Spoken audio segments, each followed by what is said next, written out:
सोचो आपके phone gallery में एक ही सेल्फी 20 टाइम्स सेव हो गया है। अनोइंग है ना? आप चाहोगे कि सिर्फ यूनिक फोटोज ही बचे। आप चाहोगे कि ये डुप्लीकेट जो फोटोज है ये सब हट जाए। बिल्कुल। वैसे ही प्रोग्रामिंग में भी कभी कभी हमारे डेटा में डुप्लीकेट एंट्रीज आ जाती है।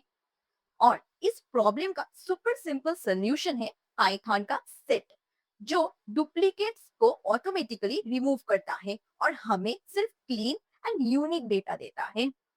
इस वीडियो में हम सेट को कंप्लीटली समझेंगे, कैसे क्रिएट करते हैं, कैसे ऐड, रिमूव, ये सब कुछ परफॉर्म करते हैं, और रियल लाइफ प्रॉब्लम्स में कहाँ पर सेट यूज होता है उसको भी हम समझेंगे, और 4 इंपॉर्टेंट एक्सरसाइज प्रॉब्लम्स को भी इसी वीडियो में हम सॉल्व करेंगे। तो बिना टाइम वेस्ट किए चलिए वीडियो को शुरू करते हैं। और अगर आपने पहला वाला डिक्शनरी का वीडियो नहीं देखा तो उसे भी जरूर चेक करना। तो फर्स्ट हम देखेंगे इंट्रोडक्शन टू सेट्स। तो सेट्स क्या है? Sets is an unordered collection of unique elements. तो इसका मतलब क्या है कि सेट एक अनऑर्डर्ड कलेक्शन है यूनिक एलिमेंट्स का, जिसमें कि कोई डुप्लीकेट्स अलाउड नहीं होंगे। तो इसका क्या मतलब हुआ कि अनऑर्डर्ड कलेक्शन? तो इसका मतलब है कि इसका कोई ऑर्डर फिक्स नहीं है। जैसे कि लिस्ट में एक ऑर्डर होता है, सेट्स में कोई ऑर्डर ऐसे फिक्स्ड नहीं है।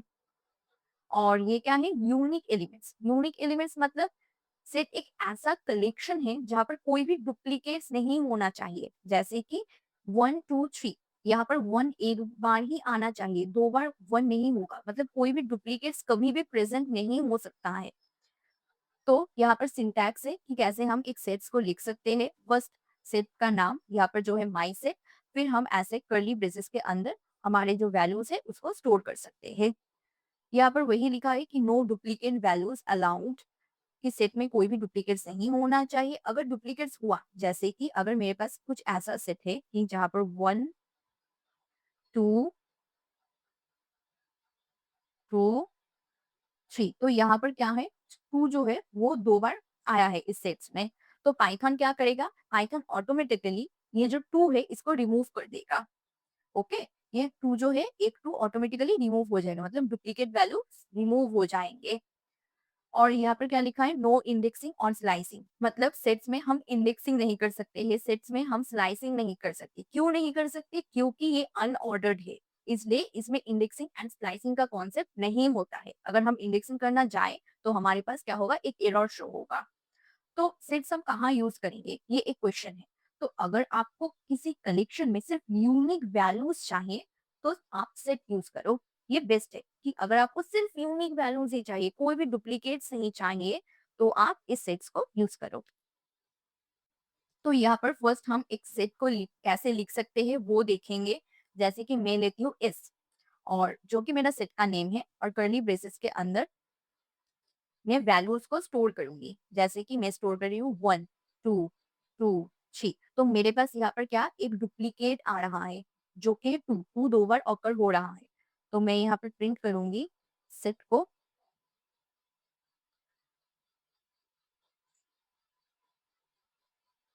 तो जब मैं रन करती हूँ, मैं यहाँ पर देख रही हूँ कि मेरे पास 1 2 3 आ रहा है। ये जो डुप्लीकेट 2 है ना, वो अकर नहीं हो रहा है जब हम प्रिंट कर रहे हैं। तो पाइथन ने क्या किया? इस 2 को ऑटोमेटिकली रिमूव कर दिया। इस लाइन में हम देखेंगे कि कैसे हम सेट्स को क्रिएट कर सकते हैं, क्या-क्या वेज है हमारे पास। तो फर्स्ट है यूजिंग कर्ली ब्रेसेस, जो हमने देखा अभी वीएस कोड में कि सेट एस क्या है, मेरा सेट का नेम है, और कर्ली ब्रेसेस के अंदर हम क्या करेंगे? यूनिक वैल्यूज को स्टोर करेंगे। नेक्स्ट हमारे पास और एक है यूजिंग सेट कंस्ट्रक्टर। तो इसे भी देखेंगे कि फर्स्ट हम सेट का नेम लेते हैं जो कि यहाँ पर एस है, फिर हम सेट को यूज करेंगे, और ये जो पैरेंथेसिस है इसके अंदर हम क्या करेंगे? वैल्यूज को स्टोर करेंगे। तो ये यूजफुल कब होता है? जब लिस्ट, टपल और या स्ट्रिंग को सेट में कन्वर्ट करना हो, तब ये यूजफुल है। और लास्ट हमारे पास क्या है कि कैसे हम एक एम्प्टी सेट को क्रिएट कर सकते हैं, वो भी चलिए देखते हैं। तो फर्स्ट वे तो हमने देख लिया कि कैसे हम कर्ली ब्रेसेस की मदद से सेट्स को क्रिएट कर सकते हैं। नेक्स्ट हम देखेंगे कि कैसे हम कंस्ट्रक्टर, सेट कंस्ट्रक्टर की मदद से क्रिएट करते हैं।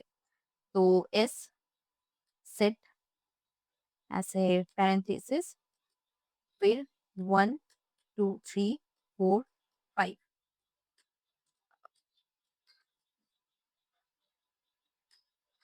अब अगर मैं प्रिंट करूँ तो हमारे पास एक सेट रिटर्न होगा। मैं चाहूँ तो इसका टाइप भी चेक कर सकती हूँ। तो टाइप क्या है इसका? ये देखते हैं।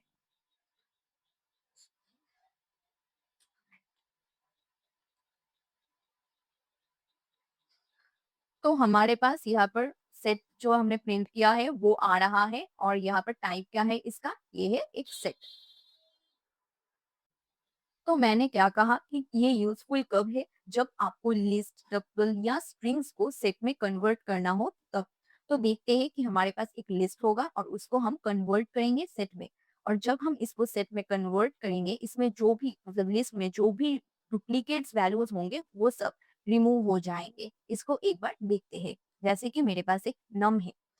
ये एक लिस्ट है। लिस्ट में क्या है 1 2 2 3 3। तो यहाँ पर डुप्लीकेट्स वैल्यूज है। तो मैं चाहती हूँ कि ये डुप्लीकेट्स रिमूव हो जाए।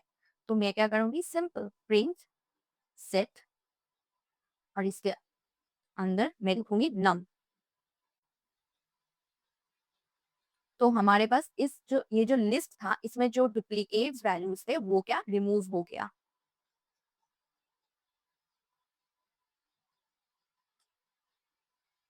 और लास्ट हमारे पास एक बचा है कि हम कैसे एम्प्टी सेट्स को लिखते हैं। तो हम एम्प्टी सेट्स को लिखने के लिए इस जो कि मेरा सेट का नेम है वो और सेट ऐसे पैरेंथेसिस को देके छोड़ देंगे। ओके।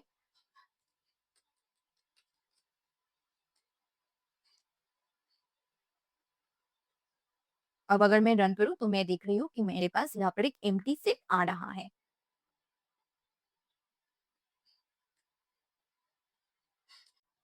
पर आप लोगों को एक चीज ध्यान में रखना है कि कभी भी ऐसे सेट का नाम मतलब लिख के पैरेंथेसिस को खाली नहीं छोड़ना है। ये एम्प्टी सेट नहीं है। ऐसे हम एम्प्टी सेट को नहीं लिखेंगे। क्यों? क्योंकि पाइथन इसे एक डिक्शनरी कंसीडर करेगा कि अगर इस मतलब मेरा सेट का नेम वो लिख के अगर पैरेंथेसिस देके आप इसको खाली छोड़ दोगे तो वो क्या हो जाएगा? वो एक डिक्शनरी बन जाएगा, सेट नहीं। इसको भी एक बार देख लेते हैं, प्रिंट करते हैं। टाइप ऑफ, तो टाइप क्या है इसका? इसका अगर मैं टाइप चेक करूं तो मेरे पास ये एक डिक्शनरी आ रहा है। ये सेट नहीं है, ये एक डिक्शनरी है। तो कभी भी ऐसे इसको खाली नहीं छोड़ना है। ठीक है। तो अब हम देखेंगे adding and removing elements in sets. तो कैसे हम एक सेट्स में एलिमेंट्स को ऐड कर सकते हैं, रिमूव कर सकते हैं, उसको देखेंगे। तो फर्स्ट है ऐड एलिमेंट्स, मतलब सेट्स में कैसे हम एलिमेंट्स को ऐड करेंगे। जैसे कि मेरे पास यहाँ पर एक सेट है। सेट में मेरे पास वैल्यूज है 1 और 2। तो अगर मैं एक सिंगल एलिमेंट को इस सेट में ऐड करना चाहूँ तो मैं लिखूंगी सिंपली इस डॉट ऐड और जिस एलिमेंट को ऐड करना चाहूंगी वो इस पैरेंथेसिस के अंदर लिखूंगी। तो ऐसे ही हम सिंगल एलिमेंट्स को किसी भी सेट्स में ऐड कर सकते हैं। अगर मुझे मल्टीपल एलिमेंट्स को ऐड करना हो तो मैं लिखूंगी सेट डॉट अपडेट और इस पैरेंथेसिस के अंदर मैं लिखूंगी जिस जिस एलिमेंट को मुझे ऐड करना है। तो ऐसे ही एक सेट के अंदर हम मल्टीपल एलिमेंट्स को ऐड कर सकते हैं बाय यूजिंग अपडेट और सिंगल एलिमेंट को ऐड कर सकते हैं बाय यूजिंग दिस ऐड। तो मेरे पास एक सेट है जिसमें मेरे पास वैल्यूज है 1 2 एंड 3। अब मुझे 4 को ऐड करना है इस सेट में एक सिंगल एलिमेंट। तो मैं लिखूंगी सिंपली इस जो कि है मेरा सेट का नेम डॉट लगाकर ऐड और जो एलिमेंट में ऐड करना चाहूंगी वो मैं 4 को ऐड करना चाहती हूँ इसलिए मैं 4 लिख रही हूँ। अब अगर मैं इसको प्रिंट कराऊंगी तो मेरा 4 जो है वो ऐड हो जाएगा। तो यहाँ पर क्या इस सेट में 4 ऐड हो गया है। अब अगर मैं मल्टीपल एलिमेंट्स को ऐड करना चाहूँ जैसे कि मैं इस सेट में 5 और 6 इन दोनों को एक साथ ऐड करना चाहूँ तो मैं क्या करूंगी इस डॉट अपडेट उसके अंदर मैं 5 एंड 6 को ऐड करना चाहती हूँ।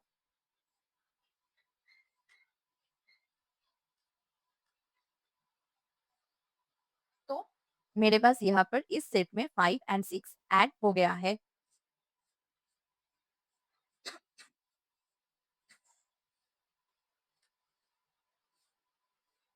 अब देखेंगे कि कैसे हम एलिमेंट्स को रिमूव कर सकते हैं किसी भी सेट में से।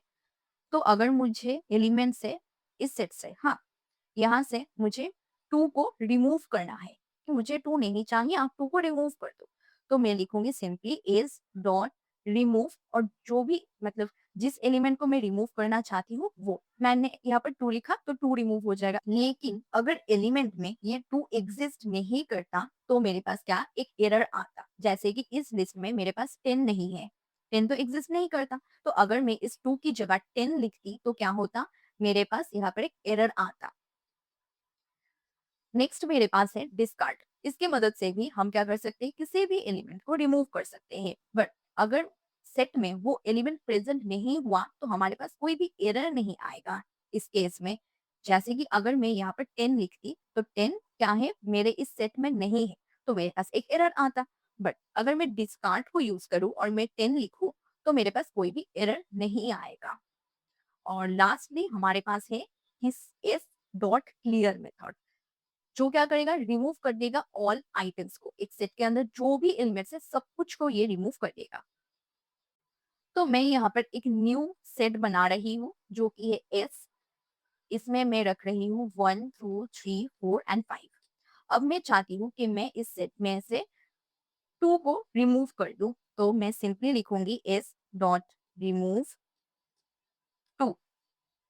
तो ये 2 क्या हो जाएगा, ये रिमूव हो जाएगा सिंपली। प्रिंट एस रन करूंगी तो मैं देख रही हूँ कि सेट में से 2 जो है वो रिमूव हो गया है। ओके। अब मैं अगर एक ऐसा एलिमेंट को रिमूव करना चाहूँ सेट से जो सेट में एग्जिस्ट ही नहीं करता है, जैसे कि मैं लिखती हूँ इस डॉट रिमूव 10।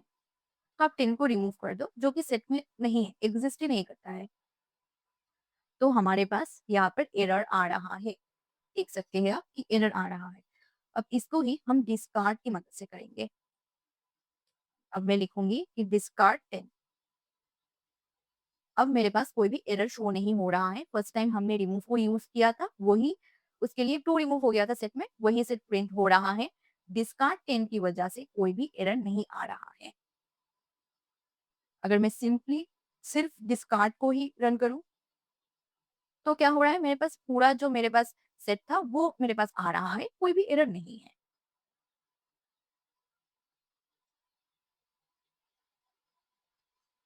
और हमारे पास लास्ट क्या है, डॉट क्लियर।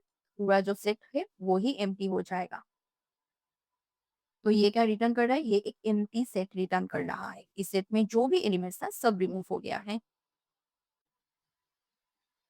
इस स्लाइड में हम देखेंगे सेट ऑपरेशंस। इस सेट में हम क्या-क्या ऑपरेशंस परफॉर्म कर सकते हैं। फर्स्ट हमारे पास क्या है, यूनियन। तो यूनियन क्या करता है? यूनियन का मतलब होता है कि कंबाइन करना, कि दोनों सेट्स के सारे यूनिक एलिमेंट्स को एक साथ। जैसे कि यहाँ पर है ए एंड बी। ये ए एंड बी क्या है, इसमें सब यूनिक एलिमेंट्स हैं, इन दोनों को कंबाइन कर दो। जैसे कि यहाँ पर क्या है, 1 2 2 3। तो अगर मैं इसका यूनियन परफॉर्म करूँ तो मेरे पास आउटपुट में आना चाहिए 1 2 3। और नेक्स्ट हमारे पास क्या है, हमारे पास है इंसर्शन।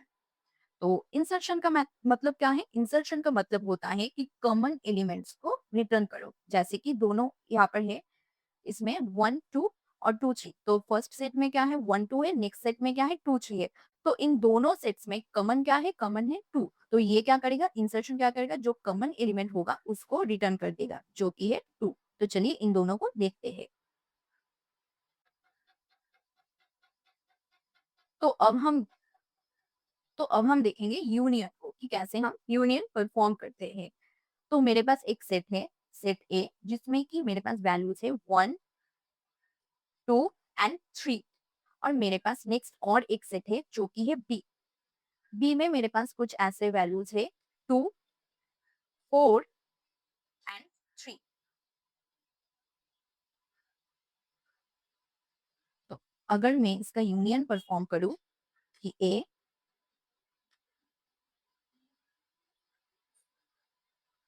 बी, तो मेरे पास आउटपुट में क्या आना चाहिए, ये कंबाइन करेगा सिर्फ यूनिक एलिमेंट्स को। तो मेरे पास आउटपुट में आएगा 1 यूनिक है, फिर 2 यूनिक, फिर 3 एंड 4। तो ये सिर्फ यूनिक एलिमेंट्स को रिटर्न करेगा। अगर मैं इंसर्शन परफॉर्म करती हूँ ए एंड बी का, ए बी, तो मेरे पास क्या सिर्फ कॉमन एलिमेंट्स आएगा। तो दोनों सेट में कॉमन है 2 एंड 3, तो मेरे पास यहाँ पर 2 एंड 3 आएगा। इसको रन करती हूँ तो हम देख ही सकते हैं कि ये क्या हुआ, यूनियन परफॉर्म हो गया, सिर्फ यूनिक एलिमेंट्स आया है कंबाइन होके। और नेक्स्ट है कि कॉमन एलिमेंट्स जो है वो रिटर्न हो रहा है। तो नेक्स्ट हमारे पास है डिफरेंस। अब डिफरेंस क्या करता है, डिफरेंस बताता है कि एक सेट में जो एलिमेंट्स है दूसरे में वो नहीं है। मतलब अगर मैं करूँ प्रिंट ए माइनस बी, तो इसका मतलब क्या है, ए का जो यूनिक एलिमेंट्स है वो ही सिर्फ आएगा। जैसे कि इस सेट को अगर मैं देखूं, इन दोनों को, ए में क्या है 1 2, बी में क्या है 2 3, तो ए का यूनिक एलिमेंट क्या है, ए का यूनिक एलिमेंट है 1। तो ए में क्या यूनिक है, 1 ए में यूनिक है। अगर मैं प्रिंट करूं बी माइनस ए, तो क्या आएगा 3। तो बेसिकली क्या मतलब हुआ, ये जो a माइनस बी किया ना हमने, इसका मतलब है कि मुझे सिर्फ वो एलिमेंट दो जो सेट a में है लेकिन सेट b में नहीं है। तो मुझे सिर्फ वो एलिमेंट चाहिए कि सिर्फ a में है। तो सिर्फ a में तो 1 ही है ना, तो इसलिए 1 आएगा। और अगर मैं b माइनस ए करूंगी, क्या होगा, मुझे सिर्फ वो एलिमेंट दो जो सेट b में है लेकिन सेट a में नहीं है। तो ठीक है, सिर्फ सेट b में ही है, सेट a में नहीं है, इसलिए यहाँ पर क्या आ रहा है, 3 आ रहा है। तो मैं इसको कमेंट कर देती हूँ। तो अब अगर मैं प्रिंट करूंगी कि प्रिंट a माइनस बी, तो इसका मतलब क्या हुआ, a में जो यूनिक एलिमेंट्स है वो मुझे दो। तो ए में 1 यूनिक है, 1 क्या सेट बी में आ रहा है, नहीं आ रहा है। तो यहाँ पर मेरे पास क्या आना चाहिए आउटपुट में, फर्स्ट तो 1 आना ही चाहिए। फिर 2, 2 तो सेट बी में भी है तो 2 नहीं आएगा। 3, ये भी सेट बी में है तो 3 भी नहीं आएगा। तो मेरे पास यहाँ पर सिर्फ 1 आएगा। अगर मैं बी प्रिंट करूँ बी माइनस ए, तो इसका मतलब है बी में जो जो यूनिक एलिमेंट्स है उसको दो। तो बी में फर्स्ट क्या यूनिक है, बी में हम देख रहे हैं 2 तो यूनिक नहीं है, 2 ए में भी आ रहा है। 4 यूनिक है, 4 ए में नहीं आ रहा है। 3, 3 फिर से यूनिक नहीं है, तो यहाँ पर मेरे पास आना चाहिए 4। तो यहाँ पर एकदम करेक्ट आ रहा है 1 एंड 4। तो लास्ट मेरे पास एक ही बचा है जो कि है सिमेट्रिक डिफरेंस। तो इसका मतलब है दोनों सेट्स के वो एलिमेंट्स जो सिर्फ एक सेट में है। मतलब जैसे कि हमने जब डिफरेंस लिया था तो हमने क्या किया था, ए का यूनिक एलिमेंट्स क्या है 1, बी का यूनिक एलिमेंट्स क्या है 3। तो सिमेट्रिक डिफरेंस में हम यही करते, जो यूनिक एलिमेंट्स है दोनों सेट्स में वो क्या होगा, रिटर्न होगा। कॉमन एलिमेंट्स जो है वो रिटर्न नहीं होगा। जैसे कि अगर मैं सेट ए को देखूं, तो मेरे पास यूनिक क्या है, यूनिक 1 है, क्योंकि ये सेट बी में नहीं आ रहा है। अगर मैं सेट बी को देखूं, तो सेट बी का यूनिक एलिमेंट क्या है, सेट बी का यूनिक एलिमेंट 3 आ रहा है। तो हमारा सिंपल काम है सिमेट्रिक डिफरेंस में, हम सिर्फ इस यूनिक एलिमेंट्स को ही रिटर्न करेंगे, कॉमन एलिमेंट्स एक्सक्लूड हो जाएगा। तो चलिए इसको देखते हैं। तो सिमेट्रिक डिफरेंस में हम क्या करेंगे, इसको मैं कमेंट कर देती हूँ। ओके, प्रिंट करेंगे ए बी। तो आउटपुट क्या आना चाहिए, आउटपुट 1 एंड 4 आना चाहिए, क्योंकि 1 एंड 4 क्या है, दोनों ही सेट्स का यूनिक एलिमेंट है। अगर मैं रन करूँ तो मेरे पास यहाँ पर 1 एंड 4 आ रहा है। तो इस स्लाइड में कुछ कुछ बिल्ट इन मेथड्स है जो हम सेट्स में यूज करते हैं। जैसे कि ऐड, इसको हमने देखा कि कैसे हम एक सिंगल एलिमेंट को ऐड कर सकते हैं इस ऐड मेथड से। नेक्स्ट है अपडेट। अपडेट में हम क्या कर सकते हैं, adds multiple elements from item. मतलब ये लिस्ट भी हो सकता है, टपल भी हो सकता है। अगर मुझे कुछ लिस्ट या टपल को ऐड करना है सेट में, तो हम क्या करेंगे, अपडेट्स की मदद से इसको करेंगे। ये भी हम देख चुके हैं कि मल्टीपल एलिमेंट्स को हम कैसे ऐड करते हैं। नेक्स्ट मेरे पास है रिमूव। इसको भी हम देख चुके हैं कि रिमूव की मदद से हम कैसे किसी भी एक एलिमेंट को सेट से रिमूव कर सकते हैं, और अगर वो एलिमेंट सेट में प्रेजेंट नहीं हुआ तो हमारे पास एरर आएगा। नेक्स्ट डिस्कार्ड, ये भी हमने देख लिया है कि अगर वो एलिमेंट सेट में प्रेजेंट नहीं हुआ तो हमारे पास कोई भी एरर नहीं आएगा। Next clear, removes all elements, ये सब एलिमेंट्स को रिमूव कर देगा सेट में से, और हमारे पास एक एम्प्टी सेट आएगा। नेक्स्ट क्या है? Next pop. ये हमने नहीं देखा, तो इसको हम देखेंगे कि पॉप की मदद से हम क्या कर सकते हैं कि रैंडम आइटम को रिमूव कर सकते हैं सेट में से। तो इसको चलिए वीएस कोड में देखते हैं कि कैसे हम पॉप को यूज़ करते हैं। तो अब मैं यहाँ पर एक सेट लूँगी, जिस सेट में क्या है, मेरे पास कुछ स्ट्रिंग्स होंगे। जैसे कि मैं लेती हूँ फ्रूट्स।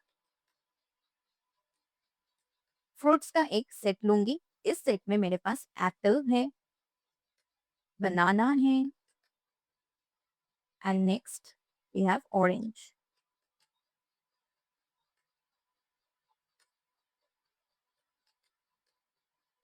अब मैं पॉप को यूज़ करूँगी। मैं एक आइटम, एक वेरिएबल ले रही हूँ, जिसमें मैं क्या करूँगी, फ्रूट्स डॉट पॉप। अब मैं अगर प्रिंट करूँ,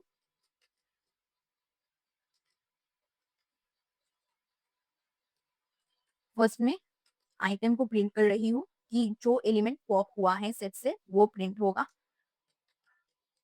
फिर मैं प्रिंट करूँगी कि रिमेनिंग जो मेरे पास सेट है उसको, मैं फ्रूट्स को प्रिंट करूँगी। तो चलिए इसको देखते हैं।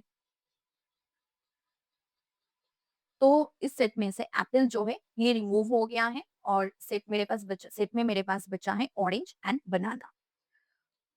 तो हर रन में ये अलग आउटपुट देगा। तो पॉप क्या करेगा? सेट में से कोई भी एलिमेंट को रिमूव कर देगा। ये कुछ भी हो सकता है। अगर आप इसको परफॉर्म करो तो हो सकता है कि ये ऑरेंज को रिमूव कर दे। तो मैं इसको और एक बार रन करती हूँ। तो मैंने और एक बार रन किया, तो ये क्या किया, इसने ऑरेंज को रिमूव कर दिया। तो बेसिकली मेरे पास ये जो पॉप है ये क्या करता है, ये रैंडम एलिमेंट्स को रिमूव कर देता है। तो आप इसको प्रेडिक्ट नहीं कर सकते हो कि कौन सा एलिमेंट रिमूव होगा। तो मैं अगर इसको और एक बार रन करूँ, तो ये क्या, इसने क्या किया, इसने बनाना को रिमूव कर दिया। तो ऐसे ही रैंडम एलिमेंट्स क्या होता है, रिमूव हो जाता है। तो अब हम क्या करेंगे, कुछ प्रैक्टिस प्रॉब्लम्स को सॉल्व करेंगे। अगर आप लोगों को कोई भी डाउट है तो इस सेशन में वो एकदम कंप्लीटली क्लियर हो जाएगा। तो फर्स्ट क्वेश्चन हमारे पास है कि remove duplicate elements from a list using set. मतलब एक लिस्ट है, उसमें कुछ डुप्लीकेट्स एलिमेंट्स होंगे और उसको हमें रिमूव करना है सेट की मदद से।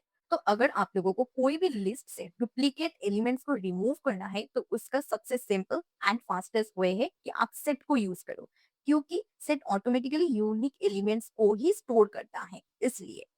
तो अब हम क्या करेंगे, क्वेश्चन क्या है हमारा कि remove duplicates using set. Remove duplicates using set. तो मैं फर्स्ट एक लिस्ट लेती हूँ जिसमें क्या है, नंबर्स।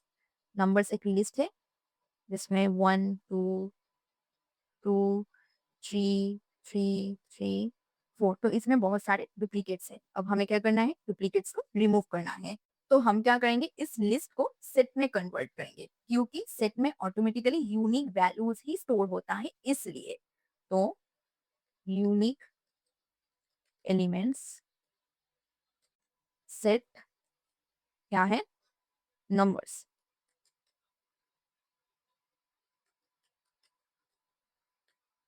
तो हमारे पास यहाँ पर एक लिस्ट है जिसको हम लोगों ने सेट में कन्वर्ट कर लिया। अगर हम लोगों ने सेट में कन्वर्ट कर लिया तो हम ये बोल सकते हैं कि अब हमारे पास सिर्फ सिर्फ यूनिक वैल्यूज ही है और इसको हमने प्रिंट किया। अगर मैं इसको रन करूंगी, तो मैंने इसको रन किया, तो मेरे पास एक सेट रिटर्न हो रहा है, लिस्ट रिटर्न नहीं हो रहा है। तो अगर मैं चाहूँ कि ये एक लिस्ट ही रिटर्न करे, तो मैं यहाँ पर लिखूंगी लिस्ट और एक ब्रैकेट लगा दूंगी ऐसे। तो अब अगर मैं रन करूँ, यूनिक लिस्ट आ रहा है। ओके। तो हमारे पास नेक्स्ट क्वेश्चन है, find common elements between two list using set operations. तो सेट ऑपरेशंस की मदद से हम दोनों लिस्ट में जो कॉमन एलिमेंट्स है उसको रिटर्न करेंगे। तो क्वेश्चन में क्या है, मुझे दोनों लिस्ट में से जो कॉमन एलिमेंट्स है उसको रिटर्न करना है। तो मैं लिखूंगी लिस्ट 1। इसमें है 1 2 3 4 4 5। ये मेरे पास एक लिस्ट है। मेरे पास सेकंड और एक लिस्ट है जिसमें वैल्यूज है 3 4 4 5 6। तो मुझे इन लिस्ट में से जो कॉमन एलिमेंट्स है उसको रिटर्न करना है। तो कॉमन क्या है, मैं देख रही हूँ 3 4, ये दो ही यहाँ पर कॉमन है, और 5, हाँ 3 4 एंड 5 ये क्या है, कॉमन एलिमेंट्स है। तो फर्स्ट में क्या करूंगी, ये जो लिस्ट है इसको मैं सेट में कन्वर्ट करूँगी। तो फर्स्ट हम क्या करेंगे, मैं यहाँ पे लिख देती हूँ, कन्वर्ट इनटू सेट। तो हम क्या करें, फर्स्ट इसको सेट में कन्वर्ट करेंगे। तो सेट 1, सेट लिस्ट 1, तो ऐसे ही हम सेट में कन्वर्ट करते हैं। सेट 2 मेरे पास है, सेट लिस्ट 2। तो हम लोगों ने इस लिस्ट को सेट में कन्वर्ट कर लिया। अब हमें क्या करना है, कॉमन एलिमेंट्स को निकालना है। तो इसके लिए हम किसको यूज करेंगे, हम इंसर्शन की मदद लेंगे। हमें पता है कि अगर हमें कॉमन एलिमेंट्स को निकालना है तो हम इंसर्शन का यूज कर सकते हैं। तो मैं लिखूंगी कॉमन और सेट 1 का इंसर्शन परफॉर्म करेंगे, सेट 1 एंड सेट 2। अब मैं प्रिंट करती हूँ कॉमन को, प्रिंट कॉमन।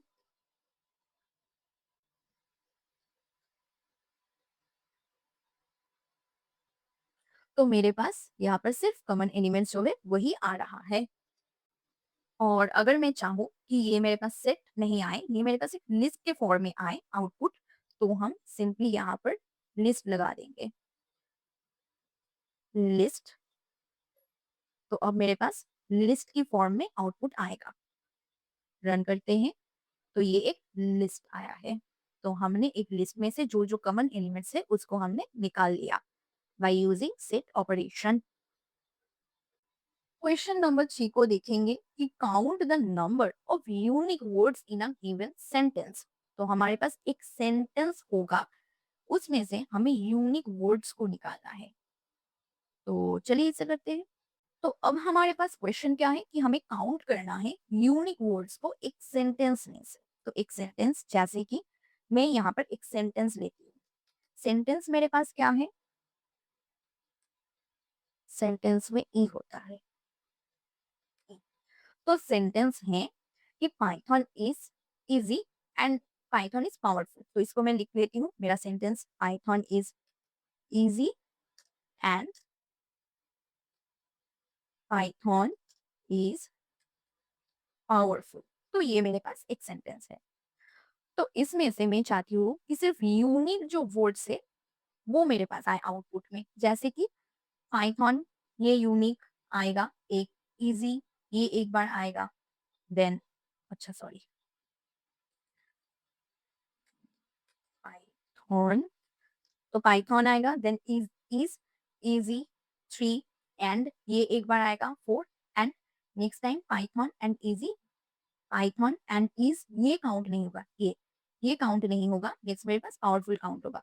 तो यूनिक वर्ड्स का काउंट मेरे पास 5 आना चाहिए, मतलब कोई भी डुप्लीकेट्स नहीं होना चाहिए, सिर्फ यूनिक होना चाहिए। ओके, तो फर्स्ट में क्या करूंगी, ये जो मेरे पास फुल सेंटेंस है इसको मैं स्प्लिट करूंगी वर्ड्स में, कि पाइथन मेरे पास एक अलग वर्ड होगा, इज इजी, ये अलग अलग से मुझको निकालना है। तो फर्स्ट में क्या करूंगी, स्प्लिट करूंगी इस सेंटेंस को वर्ड्स में।